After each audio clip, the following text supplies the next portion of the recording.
Good morning, ladies and gentlemen. I'm meadsyreplays. Welcome back to the channel. In today's video, we are going to take a look at the T22. So the T22 is a Russian medium in tier 10, and when it was first introduced to the game, it was something special. It took a lot of money to be able to get the tank, because at the time of this release, yes, we had Object 140s, yes, we had the T62s, but there was nothing quite like the T22. It was just overpowered, like the most overpowered tier 10 tank in the game.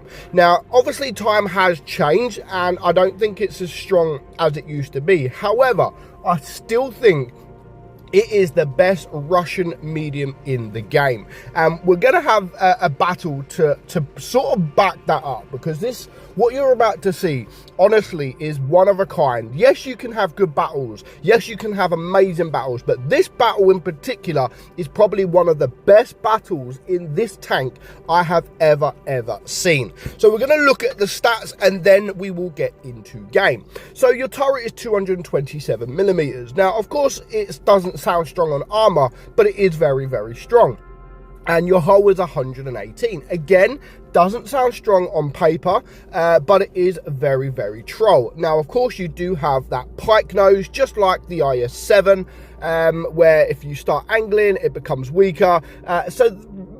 Overall, it's best to kind of look at the tank hiding your bottom plate, your lower plate, because your lower plate is quite weak.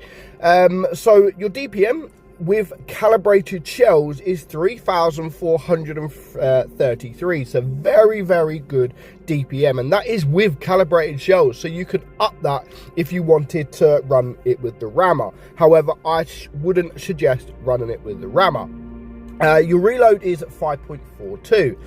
Your penetration is 240 on your AP and 300 on your heat, which is why you need to run it with the rammer.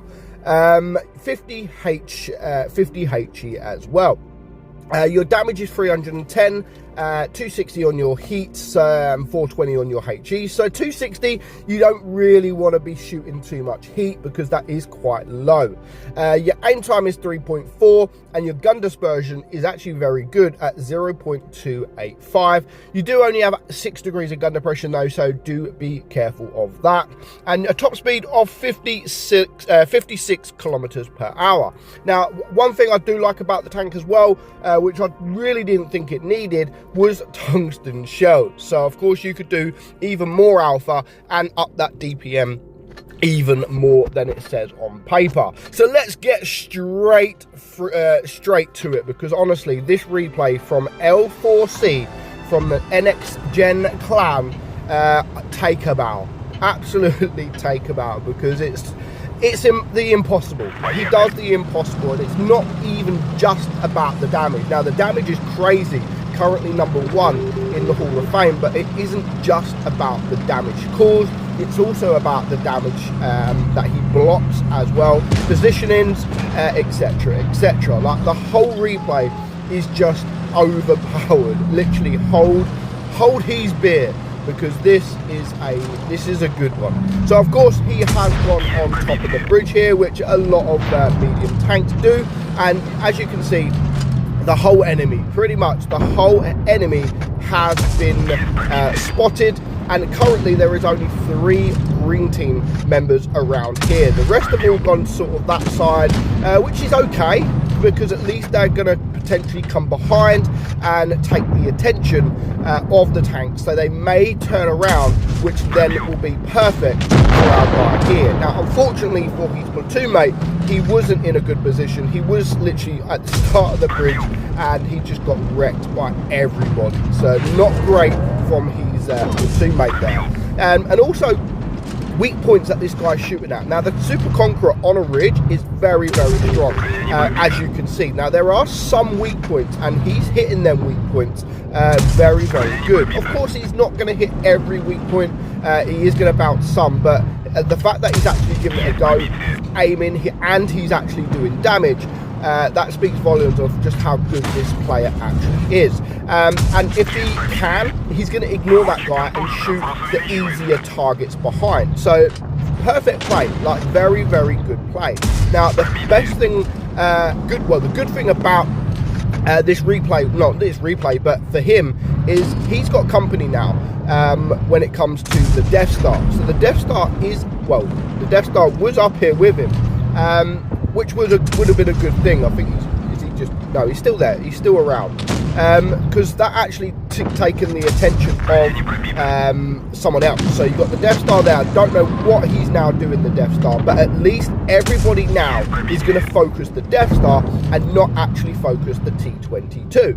So that Death Star moving to where he went to, yes, it wasn't the greatest of positions, but actually that is like the turning point of this replay, because again, if you've got a T-22 sat there in the open, well, not even in the open, if you've got a T-22 sat there in a very, very good position, or you've got a Death Star that is sat there in the open, who are you going to go for?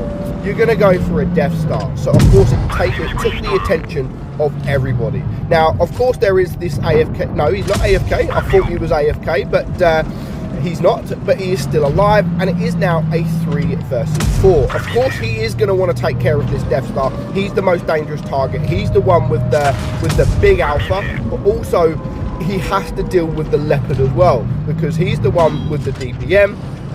So that you either have to, at this point, focus the tank with the DPM or focus the tank that can one-shot you. So it's a very, very difficult choice, because as soon as he goes for the Death Star, the Leopard then is going to come up and take a shot from behind. So at this point, it is a very difficult situation that he's in, because he can't even penetrate the Leopard. Now, he does have help a little bit from the Death Star that is here. So again, at least the Death Star is going to take the attention of some of the other tanks. Now, he's on 2 kills so far. He's bounced 2,380 damage. Here now comes the E3. His worst enemy, the tank that you do not want to come. As soon as you're having a really good game, you're a one-shot. Now, you've got 3 tanks all fighting to come at you. You've got the Death Star on the left, the E3 in the middle, and of course the Leopard that is there as well. And he is now only on 200 hit points. It's just a HE from both of them. That is all it will take. 1 HE from both of these tanks. But they're not. The E3 doesn't use HE. The Death Star doesn't use HE. What are they doing? They are absolutely stupid. This could have been game over, but look what he's doing here. He's tracking the E3. He's getting around the Death Star as cover. That there was such amazing play. However, it shouldn't have got this far. I don't know why people don't, even there, use HE. You've got a big alpha gun. You will be able to do 159 damage, even if you just shot in front of him. But these guys are not doing it. Absolutely stupid. And if things can get worse, as soon as he's about to clear the E3, here comes the Type 71, and he is still getting block damage. This game should have never, ever have got this far. No idea what these guys were doing. Like, how many shots did he bounce from the Death Star and the E3? And all of them shots, all it would have taken is just 1 HE shell from any one of them tanks. Even the Type 71 here, he could probably shoot HE and do 159 damage.